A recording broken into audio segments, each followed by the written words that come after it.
서대문 공동체 라디오 서대문 이모 저모 천충 사랑인의 진행자 김득희입니다.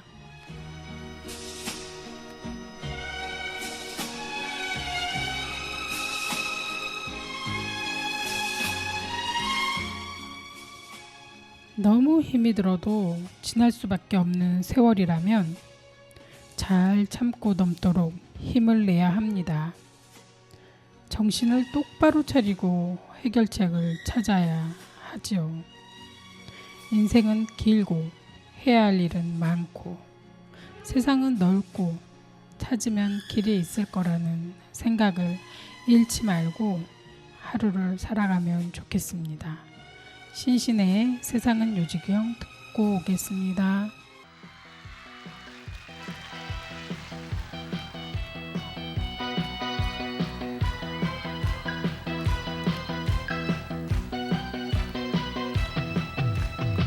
세상은 요지경 속이다.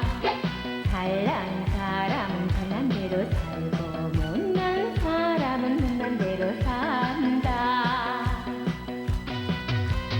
야야야들아 내 말 좀 들어라. 여기도 작아 저기도 작아 작아가 반푼다. 인생 살면 7, 80 바살같이 속히 간다. 정신 차려라. 요지경에 빠진다. 싱글벙글 도련님 세상 방실방실 하가씨 세상 영감사 흐트러지고 할멈소리 도망갔네. 하하! 세상은 요지경 속이다. 잘난 사람은 잘난 대로 살고 못난 사람은 못난 대로 산다.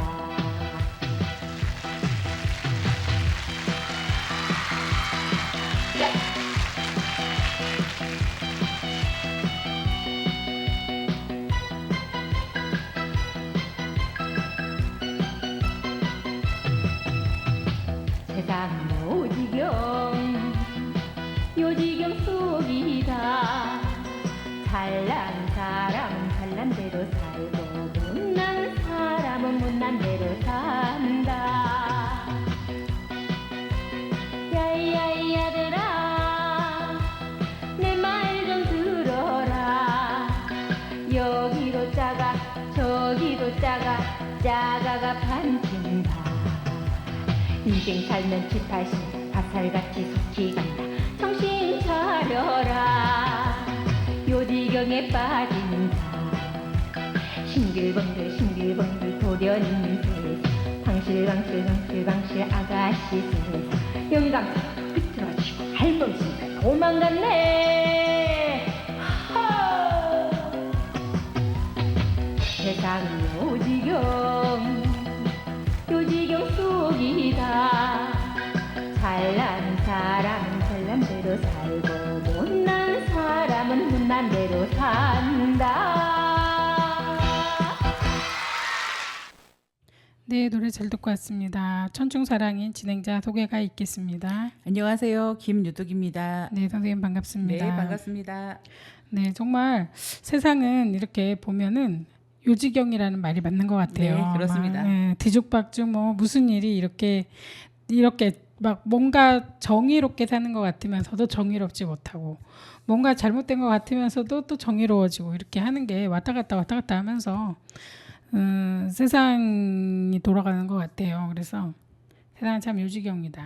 그리고 또 그렇죠. 잘난 사람은 잘난 대로 살고 못난 사람은 못난 대로 산다고 여기에 나와 있잖아요. 네, 선생님은 그런 생각을 해보았는지 모르겠지만 저는 가끔 가다가 그런 생각을 해요. 그러니까 굉장히 좋은 집에서, 그러니까 지금 문명의 이기가 굉장히 발달했잖아요. 그렇죠. 그래서 타 입식 부엌을 가지고 있고 대부분이 화장실도 뭐 수세식으로 좋아졌잖아요. 깔끔하게. 네, 근데 솔직히 굉장히 어렵게 사는 사람들은 그런 혜택을 못 받고 사는 사람들도 꽤 있거든요. 그렇죠.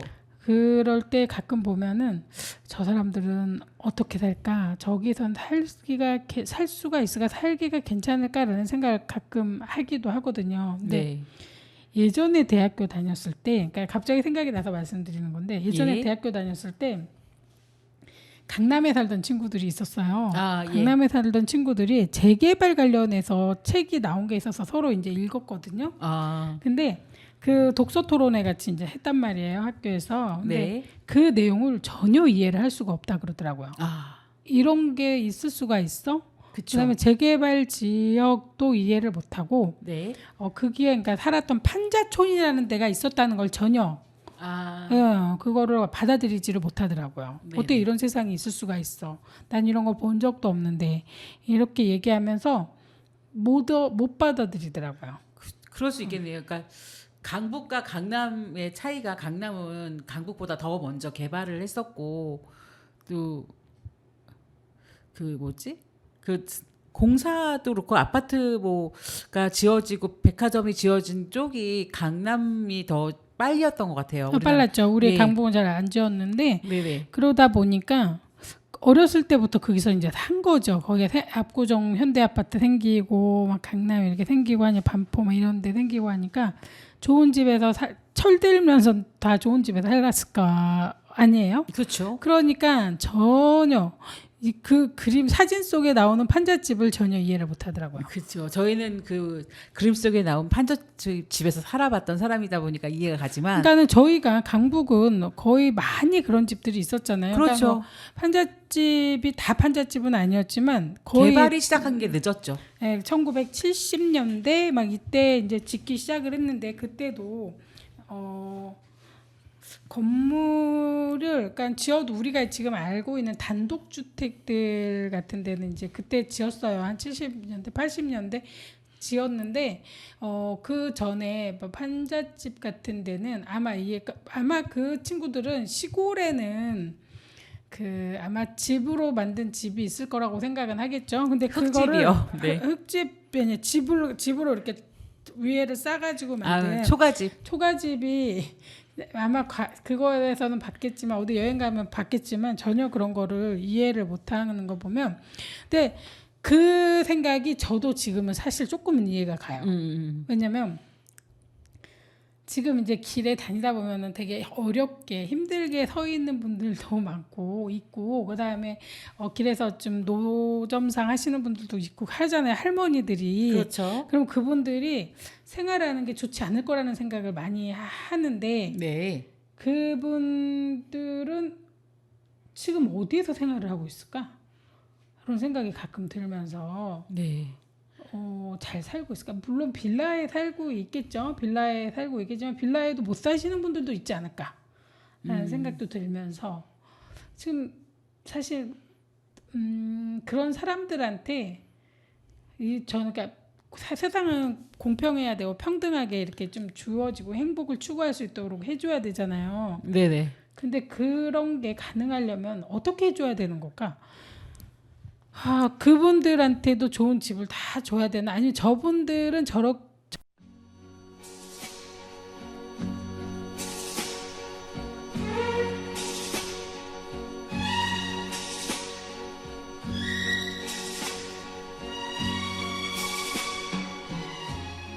서대문 공동체 라디오 서대문 이모 저모 천충 사랑인의 진행자 김득희입니다.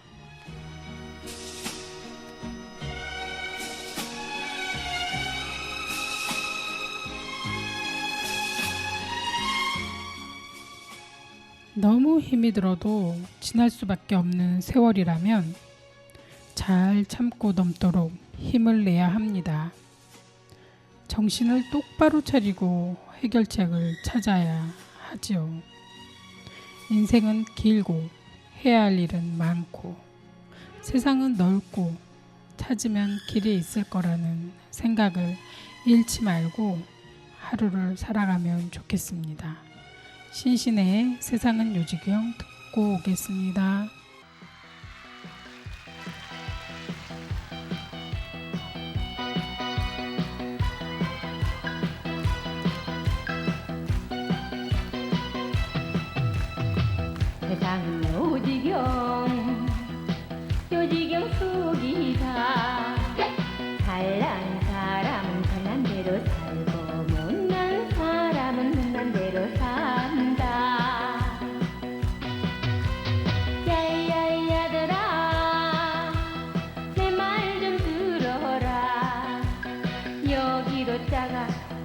여기도 짜가가 반푼다.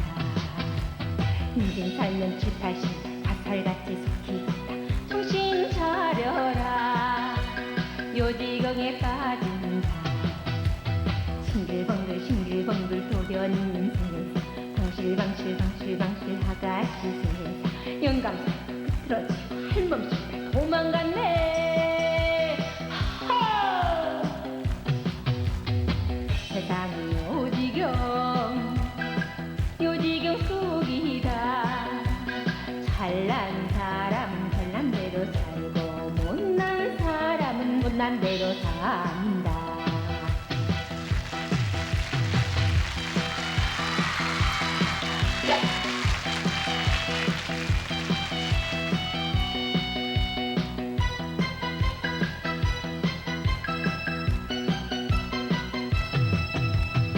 세상은 요지경 속이다. 잘난 사람은 잘난 대로 살고 못난 사람은 못난 대로 산다. 야이야이 아들아 내 말 좀 들어라. 여기도 짜가 저기도 짜가가 반친다. 인생 살면 7, 80 바살같이 속히간다. 정신 차려라 요지경에 빠진다.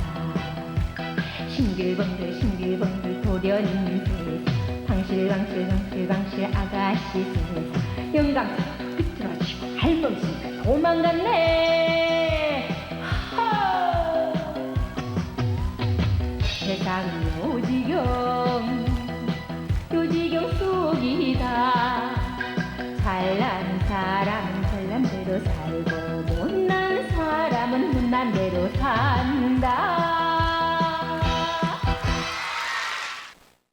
네, 노래 잘 듣고 왔습니다. 천중사랑인 진행자 소개가 있겠습니다. 안녕하세요. 김유득입니다. 네, 선생님 반갑습니다. 네, 반갑습니다. 네, 정말 세상은 이렇게 보면은 요지경이라는 말이 맞는 것 같아요. 네, 그렇습니다. 막, 뒤죽박죽 뭐 무슨 일이 이렇게 막 뭔가 정의롭게 사는 것 같으면서도 정의롭지 못하고 뭔가 잘못된 것 같으면서도 또 정의로워지고 이렇게 하는 게 왔다 갔다 하면서 세상이 돌아가는 것 같아요. 그래서 세상은 참 요지경이다. 그리고 또 그렇죠. 잘난 사람은 잘난 대로 살고 못난 사람은 못난 대로 산다고 여기에 나와 있잖아요. 네. 선생님은 그런 생각을 해보았는지 모르겠지만 저는 가끔 가다가 그런 생각을 해요. 그러니까 굉장히 좋은 집에서, 그러니까 지금 문명의 이기가 굉장히 발달했잖아요. 그렇죠. 그래서 타 입식 부엌을 가지고 있고 대부분이 화장실도 뭐 수세식으로 좋아졌잖아요. 깔끔하게. 네. 근데 솔직히 굉장히 어렵게 사는 사람들은 그런 혜택을 못 받고 사는 사람들도 꽤 있거든요. 그렇죠. 그럴 때 가끔 보면은 저 사람들은 어떻게 살까? 저기선 살 수가 있을까? 살기가 괜찮을까라는 생각을 가끔 하기도 하거든요. 근데 네. 예전에 대학교 다녔을 때, 그러니까 갑자기 생각이 나서 말씀드리는 건데 예전에 예. 대학교 다녔을 때 강남에 살던 친구들이 있었어요. 아, 예. 강남에 살던 친구들이 재개발 관련해서 책이 나온 게 있어서 서로 이제 읽었거든요. 아, 근데 그 독서 토론회 같이 이제 했단 말이에요, 학교에서. 근데 네. 그 내용을 전혀 이해를 할 수가 없다 그러더라고요. 아, 이런 게 있을 수가 있어? 그렇죠. 그다음에 재개발 지역도 이해를 못 하고 네. 거기에 그러니까 살았던 판자촌이라는 데가 있었다는 걸 전혀 그거를 받아들이지를 못하더라고요. 네네. 어떻게 이런 세상이 있을 수가 있어? 난 이런 걸 본 적도 없는데 이렇게 얘기하면서 못 받아들이더라고요. 그럴 수 있겠네요. 그러니까 강북과 강남의 차이가 강남은 강북보다 더 먼저 개발을 했었고 또 그 뭐지? 그 공사도 그렇고 아파트 뭐가 지어지고 백화점이 지어진 쪽이 강남이 더 빨리였던 것 같아요. 빨랐죠. 우리 예. 강북은 잘 안 지었는데 네네. 그러다 보니까 어렸을 때부터 거기서 이제 산 거죠. 거기에 압구정 현대 아파트 생기고 막 강남 이렇게 생기고 하니 반포 막 이런 데 생기고 하니까 좋은 집에서 철들면서 다 좋은 집에서 살았을까 아니에요? 그렇죠. 그러니까 전혀 그 그림 사진 속에 나오는 판잣집을 전혀 이해를 못 하더라고요. 그렇죠. 저희는 그 그림 속에 나온 판잣집에서 살아봤던 사람이다 보니까 이해가 가지만 그러니까는 저희가 강북은 거의 많이 그런 집들이 있었잖아요. 그러니까 그렇죠. 뭐 판잣집이 다 판잣집은 아니었지만 거의 개발이 시작한 게 늦었죠. 1970년대 막 이때 이제 짓기 시작을 했는데 그때도 건물을 그러니까 지어도 우리가 지금 알고 있는 단독주택들 같은 데는 이제 그때 지었어요. 한 70년대, 80년대 지었는데 그 전에 뭐 판잣집 같은 데는 아마 그 친구들은 시골에는 그 아마 집으로 만든 집이 있을 거라고 생각은 하겠죠. 근데 그거를 흙집이요. 네. 흙집이 아니라 집으로 이렇게 위에를 싸가지고 만든 초가집. 초가집이 아마 그거에서는 봤겠지만 어디 여행 가면 봤겠지만 전혀 그런 거를 이해를 못하는 거 보면 근데 그 생각이 저도 지금은 사실 조금은 이해가 가요. 왜냐면 지금 이제 길에 다니다 보면은 되게 어렵게 힘들게 서 있는 분들도 많고 있고 그다음에 길에서 좀 노점상 하시는 분들도 있고 하잖아요. 할머니들이. 그렇죠. 그럼 그분들이 생활하는 게 좋지 않을 거라는 생각을 많이 하는데 네. 그분들은 지금 어디에서 생활을 하고 있을까? 그런 생각이 가끔 들면서 네. 잘 살고 있을까? 물론 빌라에 살고 있겠죠. 빌라에 살고 있겠지만 빌라에도 못 사시는 분들도 있지 않을까? 라는 생각도 들면서 지금 사실 그런 사람들한테 저는 그러니까 세상은 공평해야 되고 평등하게 이렇게 좀 주어지고 행복을 추구할 수 있도록 해줘야 되잖아요. 네네. 근데 그런 게 가능하려면 어떻게 해줘야 되는 걸까? 그분들한테도 좋은 집을 다 줘야 되나? 아니면 저분들은 저기 지금 위치가 지금 그래도 행복할 수 있잖아요. 그분들이 살면서. 그러니까 모두 다 행복하지 않은 건 아니잖아요. 좋은 집에 산다고 행복한 건 아니니까. 그러면 저분들한테 행복을 주기 위해서 할 수 있는 게 뭐가 있을까? 라는 그런 생각을 저는 가끔 하거든요. 아니, 좀 가끔 자주 하는데 네. 그게 참 고민이 돼요. 선생님은 어떻게 생각하세요? 글쎄요. 좀 얘기를 하면서도 대화가 되고 있는지 잘 모르겠지만 예, 듣고는 있습니다. 네. 근데 실질적으로 그러니까 민주주의가 발전하면서부터 그런 돈을 많이 벌 수 있는 자본주의가 같이 된 것 같아요. 그러니까 돈을 많이 번 사람은 오늘 며칠 전에 TV에서 봤는데 정말 새 집을 소개합니다라는 TV를 봤거든요. 근데 정말 너무 좋은 집을 소개를 해주더라고요. 근데 정말 이렇게 돈이 많으면 저렇게 숲 뷰를 보면서 살면 좋겠다. 공기도 좋고 집도 너무 좋고. 근데 현실적으로는 나는 그렇지 않고 그런 걸 보면 참 이게 마음이 상할 수도 있지만 또 나는 내 삶이 나쁘진 않다 생각하거든요. 근데 그러니까 뭐 그냥 그렇습니다. 그 자기의 주어진 만큼의 삶을 만족하느냐 못 만족하느냐에 따라 다른 건데 정말 어려우신 분들은 나라에서 지원을 해주는 게 맞고요. 그다음에 그 기회를 좀 많이 주셨으면 좋겠습니다. 그러니까 그 텔레비에서 그러잖아요. 되게 돈이 많은 사람들은 어떻게 이렇게 정보가 있어서 어떤 기회가 주어져서 투자를 해서 돈을 많이 벌게 되는지 모르지만 그렇지 않은 국민들의 대다수들은 어떤 돈을 벌기는 정말 직업이 아니면 뭐 주식을 투자한다든가 요즘에는 비트코인도 하고 막 그러잖아요. 그런 기회를 갖지 못하는 사람들은 평생 가야 돈을 모으기 힘들다는 거, 적금을 들어서는 돈을 많이 모을 수 없다는 거, 막 그런 것도 있고 뭐 생각해 보면은 정말 자본주의 사회에서는 돈을 벌 수 있는 기회라든가 뭐 여건이라든가 막 그런 게 주어지지 않는 한 그 삶의 행복도는 높지는 않을 것 같습니다. 그런데 그 높지 않은 행복에서도 나의 삶을 좀 좋게 생각하고 살게 되면 사는 것 같은데 그렇게 좀 보고 있습니다. 그러니까 그 보편적인 사람들한테 보편적으로 다 평등한 기회를 준다면 좀 좋을 것 같습니다. 이게 뭐 나라에서 뭐 국채를 발행한다든가 뭐 채권을 사게 되면 일정 정도 금액을 사게 되면 뭐 수익을 얼마큼 나눠준다든가 막 그런 식으로 뭐 이렇게 말하면 사회주의 같이 느껴지겠지만 그렇게 함으로 인해서 모든 사람들이 좀 디딤돌이 돼서 돈을 좀 벌 수 있는 그런 기회가 주어진 것도 나쁘진 않을 것 같습니다. 네, 그러니까 지금 말씀하셨던 거를 그래도 나라에서도 선생님 네. 말씀을 많이 이제 말씀처럼 생각하신 분들도 꽤 있었을 거예요. 그래서 지금 보면 은행에서 보면 그러니까 정부에서 지원해 주는 게 청년 적금 막 이런 거 예, 하잖아요. 있습니다. 그래서 네.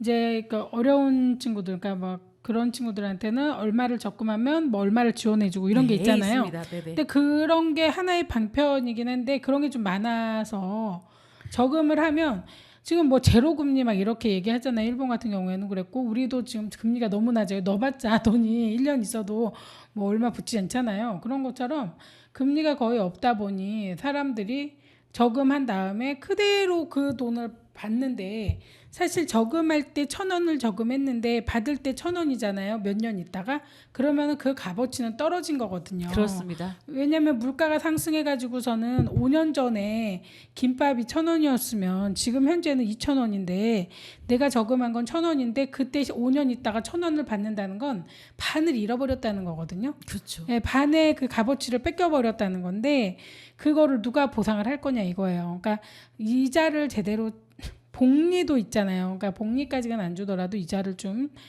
제대로 쳐줘야 되지 않을까라는 생각이 들면서 근데 그 청년 주택은 많은 사람들한테 도움이 되긴 하는데 그 기간이 너무 길어요. 5년이라는 세월 동안 돈을 꾸준히 넣어야지만 청년 돈을 적금 예, 5년이라는 돈을 모아야 되는데 근데 뉴스에서 봤더니 그 5년이라는 시간이 너무 길다 보니 청년들이 그거를 만기까지 끌고 갈 수 없는 사람들이 대부분이어서 해약을 하는 경우도 되게 아, 많대요. 진짜요? 네네. 그러니까 그러니까 왜냐면 청년들이 직장을 잃기가 쉽기 때문에 그렇습니다. 그 아무 의미가 없어질 수도 있네. 보험이랑 똑같아.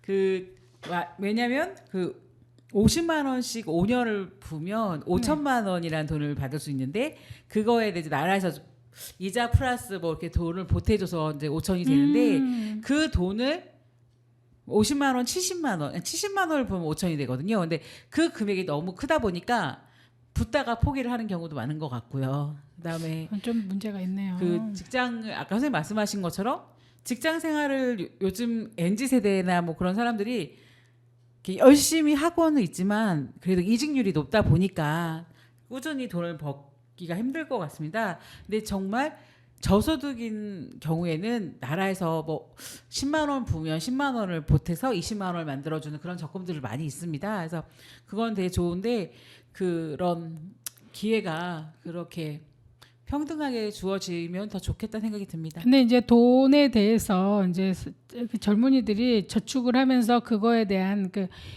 희열을 느낄 수 있는 방법은 금방금방 내 손에 돈이 들어와야 되거든요. 그렇죠. 그러니까 우리가 너무나도 빨리빨리라는 세상에 살고 있잖아요. 네. 솔직히 말해서 주식 돈 넣어놓으면 금방금방 사라졌다 올라갔다 막 이러니까 사람들이 정신을 못 차려요. 코인도 마찬가지로 잠도 안 자고 이렇게 봐주고 막 이러잖아요. 네. 그러니까 이런 것 그런 세상에서 은행에 저금하는 거는 너무나도 느리고 슬로우 그 세상이거든요. 그렇죠. 그런데 거기에다가 금액도 안 오르고 5년이란 세월을 기다려야 되잖아요. 그러면 이 젊은 사람들도 그렇고 저희도 마찬가지겠지만 답답한 거예요. 맞아요. 그리고 이거 아까 얘기했다시피 김밥값은 2배인데 내 돈은 그대로다. 그러면은 그 반을 잃어버린 거거든요. 그렇습니다. 그래서 그게 너무 힘들기 때문에 이 친구들 누구든지 이거를 해약을 하는 경우가 많아요. 해약을 해서 투자한 다음에 잃어버리는 경우도 많죠. 그러다 네. 보니 그냥 통장 적금도 길게 보지 말고 1년씩 봐서 해제율보다는 낫잖아요. 그렇죠. 그러니까 1년씩 해가지고 이자가 손에 잡히는 거를 눈에 보여주면서 저축하면 이렇게 좋은 거야 라는 걸 좀 젊은이들한테 알려주면 참 좋을 것 같습니다. 네, 저도 그런 생각이 좋은 것 같아요. 네, 그러면은 주현미의 안온에 듣고 와서 또 이야기 나누겠습니다.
내 님이 아직 안 오네 안 오네 그렇게 기다려도 안 오네 기다리다 지친 사람 속도 모르고 그님은 아직 안 오네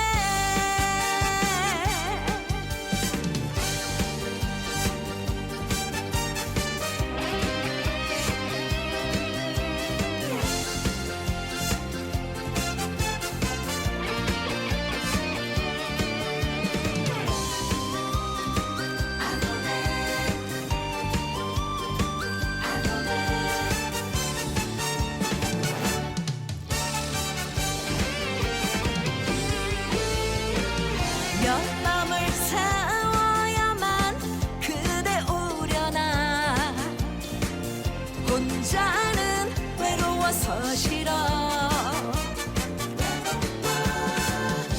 너무나 그립고 보고픈 사람 언제쯤 내게 오려나 안 오네 내 님이 아직 안 오네 안 오네 그렇게 기다려도 안 오네 기다리다 지친 사람 속도 모르고 그님은 아직 안 오네 그님은 아직 안 오네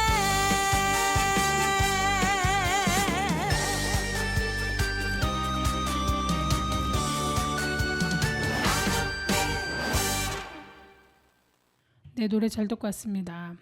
이제 우리가 얘기를 하다 보니까 이제 우리가 기본적으로 이렇게 살기 위해서는 어느 정도는 우리한테도 그 젊은이들이나 아니면은 그 경제 활동을 하는 막 좋은 회사 못 다니는 친구들이죠. 예를 들어 저희도 이제 막 일반적으로 다 그러잖아요.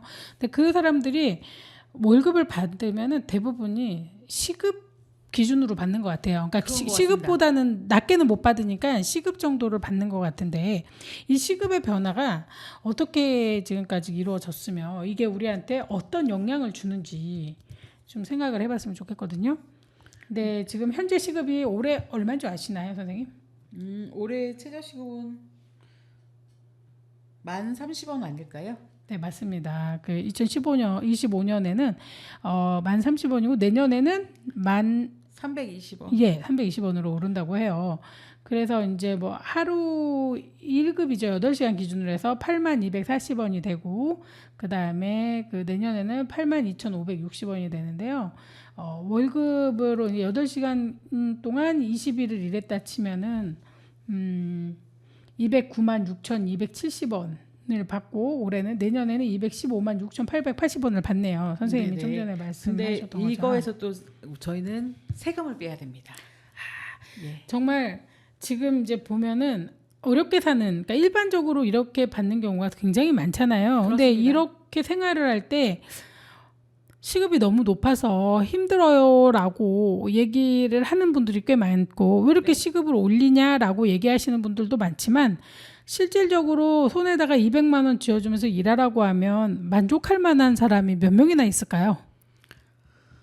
저가 직장을 다닐 때도 그 최저시급의 월급을 받을 때는 너무 스트레스를 받았던 것 같습니다. 이게 정말 근데 자영업자분들이 월급을 200만 원 시급에 맞춰서 주기에도 너무 힘들다고 하세요. 왜냐면 인건비에 임대료에 뭐 다양하게 들어가는 뭐 비용이 너무 많다 보니까 직원을 써서 그 운영하기 너무 어렵다 말씀하시고 근데 일반 병원이나 뭐 대기업이나 기업체는 이 시급보다 더 많은 금액의 월급을 받아가잖아요. 그러니까 그것도 너무 많이 아까 세상은 요지경이라는 노래처럼 천차만별인 것 같습니다. 근데 참 신기한 게 선생님 봐봐요. 지금 200만 원이잖아요. 한 달에. 근데 솔직히 말해서 200만 원 가지고 혼자 생활하거나 두 가구가 생활하기도 사실 빠듯합니다. 왜냐하면 월세를 내고 살잖아요. 근데 우리 서울에 사는 사람들 월세가 한 달에 얼마입니까? 최소한 원룸이 50만 원이거든요. 네. 그러면은 결혼했다 하면은 투룸에서 살아야 되잖아요. 네. 아니 정말 원룸에서 산다고 쳐도 50만 원 나간다고 쳐도 그리고 핸드폰 요금이 꽤 많이 나갑니다. 네. 그래서 한 핸드폰 요금이랑 통신 요금 하면은 거의 둘이 쓴다 그러면 한 20만 원 나가는데요. 그리고 나서 뭐 교통비도 나가야 전기세, 수도세 이렇게 나가다 도시가스. 보면은 네, 그렇게 나가다 보면 뭐 한 그게 100만 원 정도 들어가지 않을까 생각이 들어요. 되고. 네. 근데 그리고 나서 이제 먹고 살아야 되잖아요. 먹고 사는데 한 뭐 하루에 한 끼에 10,000원씩 잡으면은 세 끼면은 3만 원입니다. 3, 네. 3은 90만 원 들어가거든요. 근데 둘이서 그렇게 먹는다고 쳐도 둘이서 한 끼에 10,000원씩 먹는다고 쳐도 한 그릇 가지고 둘이 나눠 먹는다고 쳐도 아니면 반찬 만들어서 사 먹는다 쳐도 100만 원이 빠듯합니다. 그런데 둘이 산다고 가정을 했을 때예요. 근데 혼자 살면은 뭐 넉넉하겠지? 그렇지 않습니다. 한 끼에 10,000원씩 잡으면은 부족한 거거든요. 근데 저금하면서 살아야지 맨날 이렇게 살 수는 없잖아요. 근데 중요한 건 결혼을 해서 2명일 때요. 우리나라에서 지금 출산율 낮잖아요. 낮으니까 애기 나라고 하는데 애기 나면은 부인이 일할 수 있습니까? 없습니다. 없는 상태에서 200만 원 가지고 살아라? 그거는 정말 말도 안 된다고 저는 생각이 들거든요. 그러니까 한 가정을 놓고 봤을 때는 이 시급이 너무 낮아요. 그렇습니다. 실제로 너무너무 낮은 상태인데 불구하고 우리는 최저시급 때문에 굉장히 이야기가 많습니다. 네. 그러니까 최저시급이 올라가면 올라갈수록 자영업자들은 속이 탑니다. 근데 그 금액을 받고 살아가는 또 서민들의 입장은 또 애가 탑니다. 그렇죠. 그러니까 지금 보시면은 일반적으로 이제 우리 1시간에 10,000원을 받잖아요. 한 10,000원을 받는데 이제 제가 아는 분이 이제 딸들이 회사를 다니기 시작해가지고 이제 아르바이트를 시작해서 돈을 벌기 시작했는데 1시간 동안 일하고 10,000원을 받으니까 네. 아르바이트 시작하기 전에는 커피를 그렇게 잘 마셨대요. 그러니까 그 스타벅스나 이런 데 가가지고 커피를 먹는 게 너무 자연스러웠는데 밥 먹고 나서 네. 그 후에는 자기 돈으로 절대 커피를 안 사 먹는데요. 그리고 엄마가 사주면 얻어먹고 절대 자기 돈으로 커피를 안 사 먹는데요. 너무 아까운 거로 그렇죠. 아깝게 생각이 든대요. 그러니까 1시간 내내 자기가 서서 일을 해가지고 돈을 벌어 오는데 그거를 갖다가 그냥 이거 한 잔 마시는데 없앤다? 그게 너무 싫은 거죠. 그렇죠. 그래서 돈을 못 쓴다고 하더라고요. 그러니까 그래서 그런 말을 하잖아요. 아이들한테 돈을 정말 벌게 해라. 아르바이트를 해서 직접 돈을 벌게 하면 돈이 귀한 줄 알고 돈을 함부로 막 쓰지 않는다. 그런 말도 있습니다. 네, 돈 버는 게 얼마나 힘든지 알게 되죠. 그렇죠. 근데 이제 지금 시급이 사실은 이제 쓰는 사람 입장에서는 당연히 너무 부족합니다. 솔직히 부족합니다. 근데 사실 2015년의 시급은 5,580원이었어요. 어머, 정말요? 네. 근데 그게 이제 10년 전이잖아요. 지금 25년이니까. 그러니까 네. 거의 2배가 오른 상태인데 2011년도에는 4,320원이었어요. 네. 그러면은 2011년에서 15년 차이, 그러니까 2011년에서 16년 차이로 5년치를 계산하면은 2,000원 정도가 올랐거든요. 네, 근데 지금은 이제 10년 동안에 5,000원이 올랐잖아요. 네. 그러니까 거의 비슷하게 오르는 거예요. 너무 확 오르지도 않았고 비슷하게 그러니까 1년에 얼마씩 이렇게 계속 물가 상승률 따라서 오르고 있거든요. 그런데도 불구하고 이제 오르니까 그 자영업자들도 굉장히 힘들어요. 사실은 자영업자들은 그 벌리는 게 별로 많지 않잖아요. 그렇습니다. 그리고 요즘에 뭐 그쵸. 장사가 잘 안 돼요. 사실 인터넷으로 많이 주문을 하고 가게 열어놨어도 좋은 물건 아니면은 경쟁하면서 이렇게 잘 못 팔리고 하는데 그분들이 직원을 쓸 때 너무 그게 많이 나간다 비용이 라고 생각하면서 이제 사람을 못 쓰고 줄이고 막 이러잖아요. 근데 그거를 안 생각할 수는 없어요. 그러니까 우리나라가 지금 최저시급도 별로 안 좋고 개인 사업 하시는 분들이 운영하기에도 어려운데 이거를 어떻게 해결할 수 있을 것 같으세요, 선생님은? 해결이 쉽지 않습니다. 실질적으로 우리는 물가가 천정부지로 올랐습니다. 지금 맞습니다. 실질적으로 날씨는 너무 무덥고 그 야채, 과일 그런 거는 뭐 예전에 뭐 수박 한 덩이가 2만 원이었으면 지금 4만 원, 3만 원 하는 수박을 올라가고 뭐 야채 과일도 마찬가지고 그렇다고 고깃값이 떨어진 것도 아니고 그리고 아이들 옷 하나 사 입히려면은 가격대가 뭐 그냥 뭐 영유아부터 시작해서 성인 아이들 신발 하나 사도 거의 뭐 5, 6만 원짜리 신발은 없습니다. 거의 9만 원, 10만 원, 뭐 더 비싼 것도 있겠지만 서민들이 살 수 있는 금액은 뭐 그렇게 따지다 보면은 정말 살기가 정말 어려워진 게 확실합니다. 근데 이거를 어떻게 방법을 찾아 볼 수 있냐고 물어보시면 저는 유구무원입니다. 할 말이 없습니다. 그러니까 너무나도 이제 물가가 갑자기 이제 많이 올라서 임금 오른 걸로는 그거를 물가 상승하는 거를 따라갈 수가 없어요, 사실은. 그래서 아까도 얘기했지만 200만 원? 200만 원으로 과연 생활을 할 수 있을까라는 생각이 드는 거죠. 그렇죠. 예. 근데 참 그리고 이게 선생님 그거 아세요? 58세가 되면 우리나라에서 직장 다니는 사람들이 그 임금 피크제가 피크제, 예. 들어가서 급여가 그 최저임금으로 바뀐다는 걸 아시나요? 네네네. 들었어요. 그래서 그 정년은 연장되는 대신에 그 임금 피크제로 인해서 월급은 최저임금으로 바뀐다는 거. 그렇게.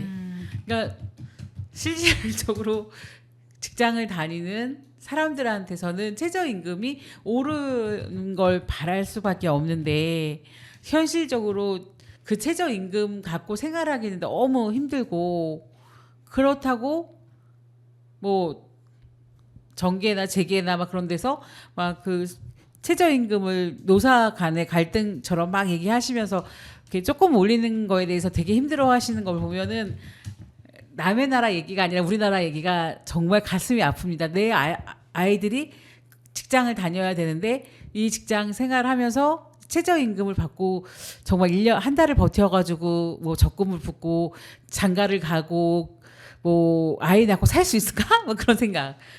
진짜 너무 힘듭니다. 그러니까 이제 지금 사실은 200만 원을 벌어도 네. 혼자 살기도 사실 빠듯한데 네. 지금 이 금액도 못 벌고 아이들이 회사 취직할 데가 없어가지고 아르바이트 하는 경우도 되게 많고요. 그렇습니다. 지금 뭐 안정된 직업을 갖기가 쉽지 않은 세상이 돼버렸거든요. 근데 물론 옛날이라고 우리나라가 노동자들이라고 하죠. 우리 노동을 하는 우리 전체 사람들이 제대로 된 그 대우를 받으면서 살지는 못했던 것 같아요. 네, 근데 그렇습니다. 이거를 어떻게 바꿀 수 있는 방법이 뭐가 있을까? 정말. 그러니까요. 네. 근데 저는 또 그 생각이 듭니다. 예전에 뭐 60년대, 70년대, 80년대, 뭐 90년대를 뒤돌아보면은 아이도 많이 낳긴 하였지만 일이 그러니까 뭐 공장도 되게 많았고 뭐 식품회사도 많았고 뭐 일할 수 있는 방직 공장도 많았고 되게 일할 곳이 많았었는데 요즘에는 그런데도 찾아보기도 힘듭니다. 그리고 그 많은 일자리들은 또 외국인 노동자들이 다 오셔가지고 우리나라에 와서 또 일을 하고 계십니다. 그러다 보니까 텔레비에서 그런 얘기를 많이 합니다. 힘든 3D 업종은 국민들이 하지 않고 외국인 근로자들이 와서 노동자들이 와서 일을 하고 있다. 그러기 때문에 우리나라 시민들은 힘들지 않은 일을 찾다 보니까 집을 나가지 않고 집에서 그냥 쉬면서 직장을 생활하지 않는 사람들이 너무 많다. 막 그렇게 얘기를 많이 합니다. 근데 이거는 그렇게 홍보를 하는 이유도 좀 원인이 된다고 봅니다. 누구는 힘든 일을 하는 거에 대해서 뭐 3D 업종이기 때문에 외국인들이 많이 일을 하니까 우리나라 국민들은 그런 일을 안 하는 게 좋겠다라고 말을 광고에서 나오고 TV에서 나오고 뉴스에서 나오다 보니까 그냥 나도 모르게 나 힘든 일은 내가 하면 안 되는 거지. 그렇게 생각할 수도 있다 생각이 듭니다. 근데 예, 그럴 수도 있죠. 서유석의 홀로 아리랑 듣고 와서 이 부분 다시 한번 말씀을 나눠보겠습니다.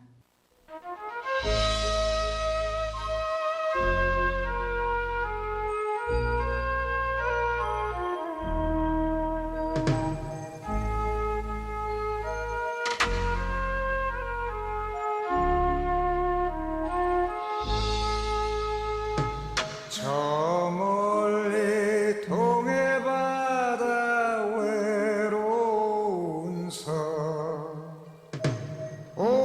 오늘도 거센 바람 불어오겠지.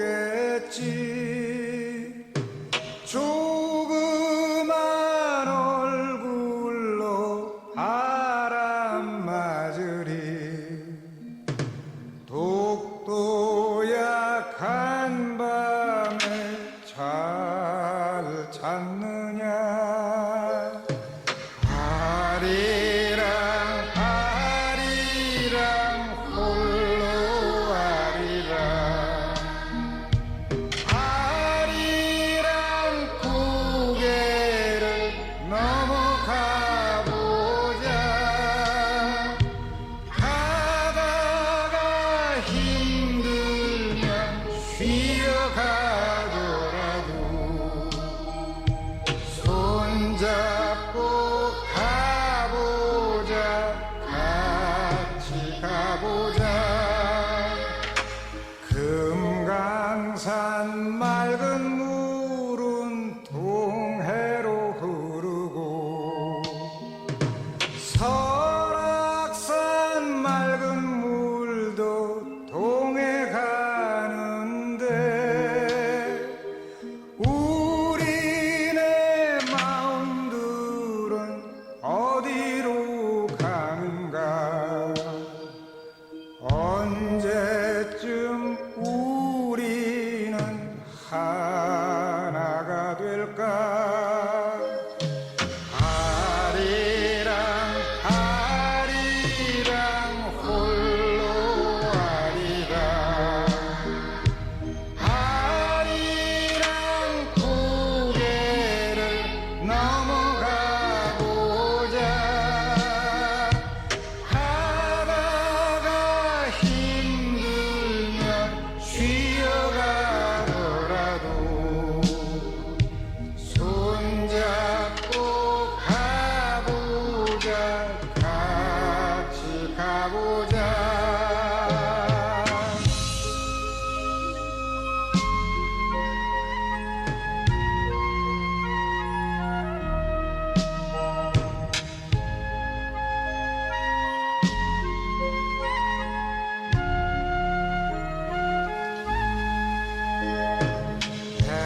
백두산 두만강에서 배 타고 떠나라. 한라산 제주에서 배 타고 간다. 가다가 홀로 섬에 닻을 내리고 떠오르는 아침 해를 맞이해보자. 아리랑 아리랑 홀로 아리랑 아리랑 고개를 넘어가 보자. 가다가 힘들면 쉬어가더라도 손잡고 가보자. 같이 가보자. 가다가 힘들면 쉬어가더라도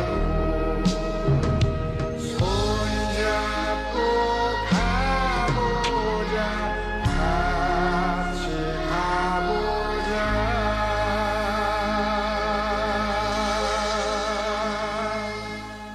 네, 노래 잘 듣고 왔습니다. 선생님이 아까 얘기하셨던 부분이 우리 그러니까는 아이들한테 주입식 교육으로 인해서 아이들이 일을 갖다가 골라서 한다라는 이야기를 하신 것 같은데요.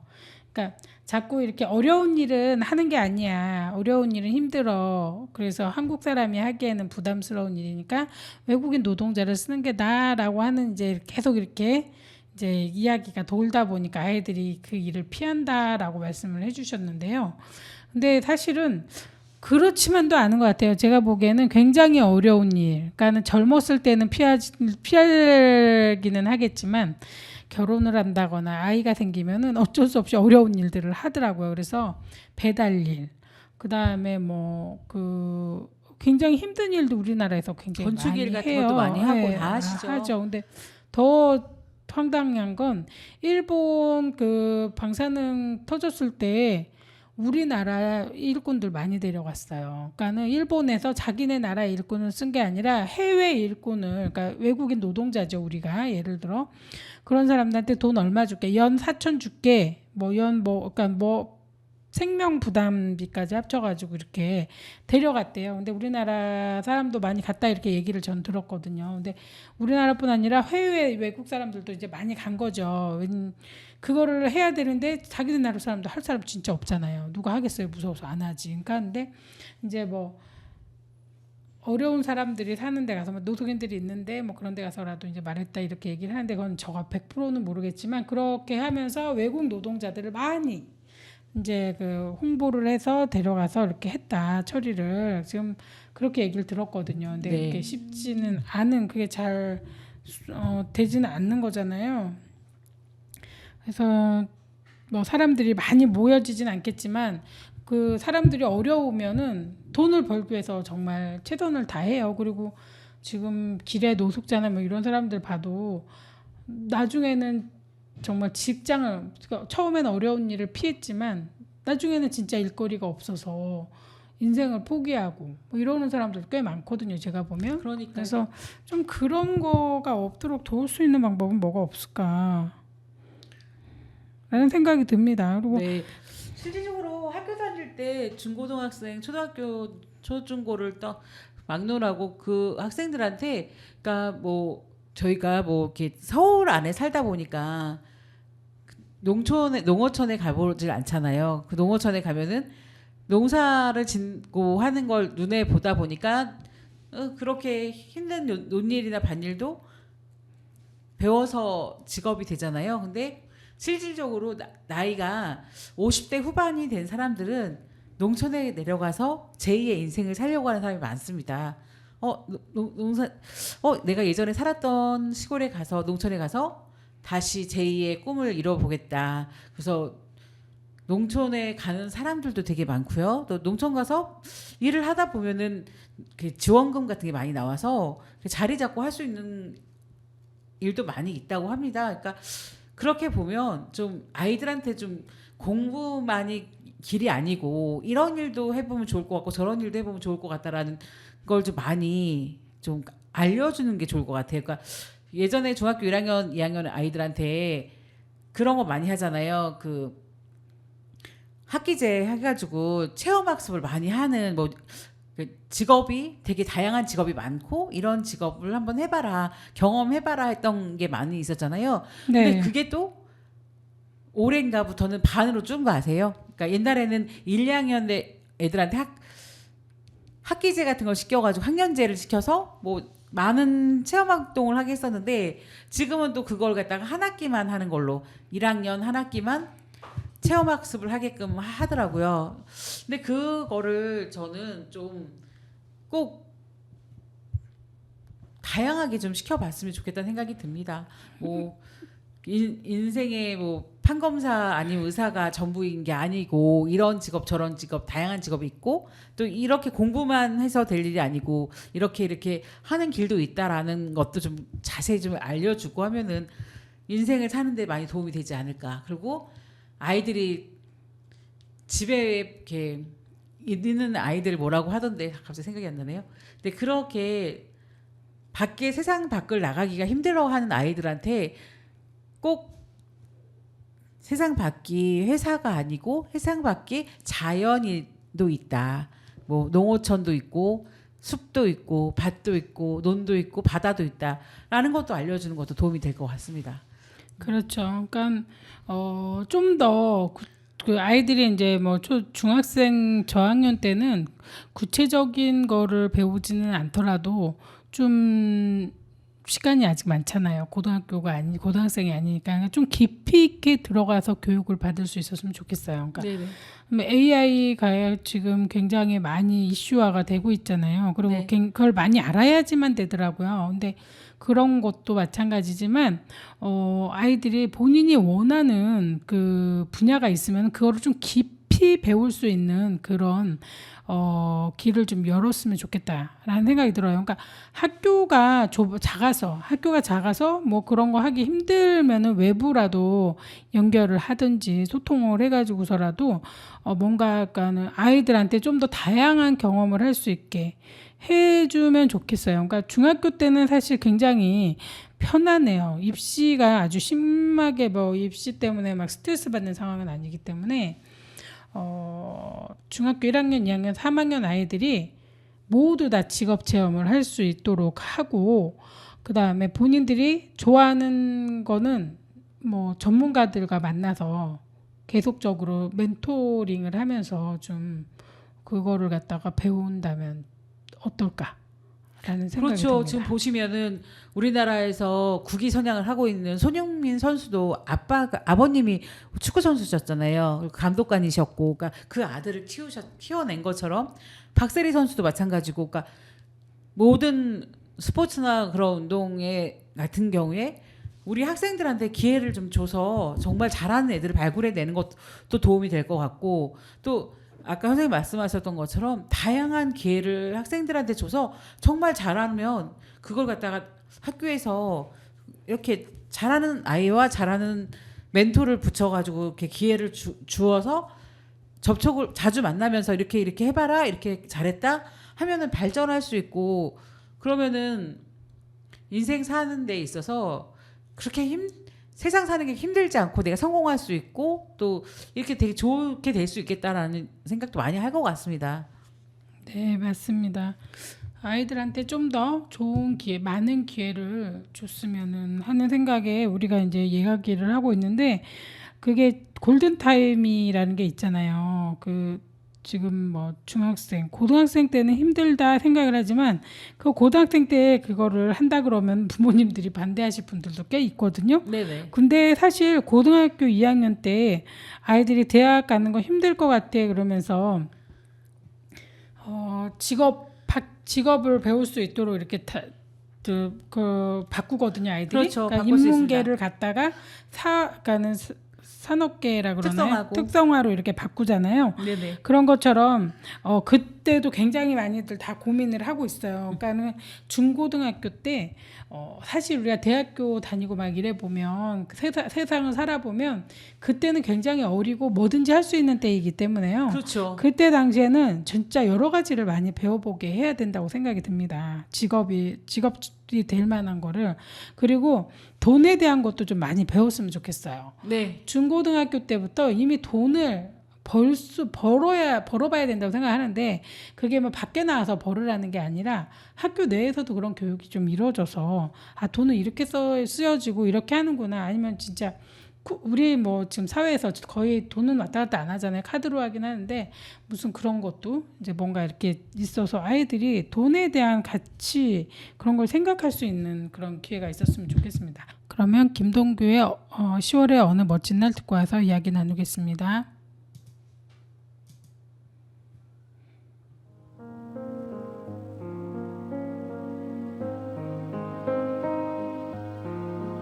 눈을 뜨기 힘든 가을보다 높은 저 하늘이 기분 좋아. 휴일 아침이면 나를 깨운 전화. 오늘은 어디서 뭘 할까. 창밖에 앉은 바람 한 점에도 사랑은 가득한 곳.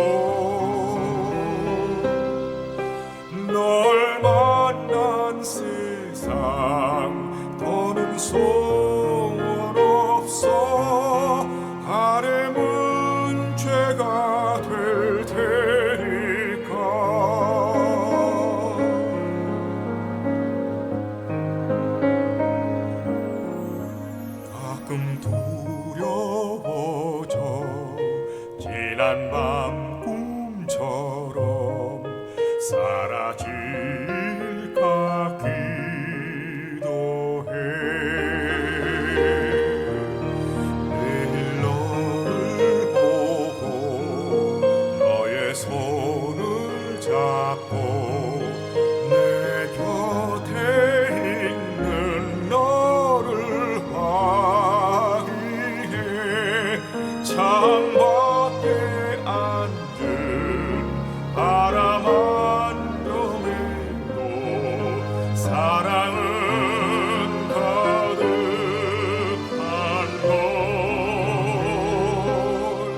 걸널 만난 세상 더는 소원 없어 바램은 죄가 될 테니까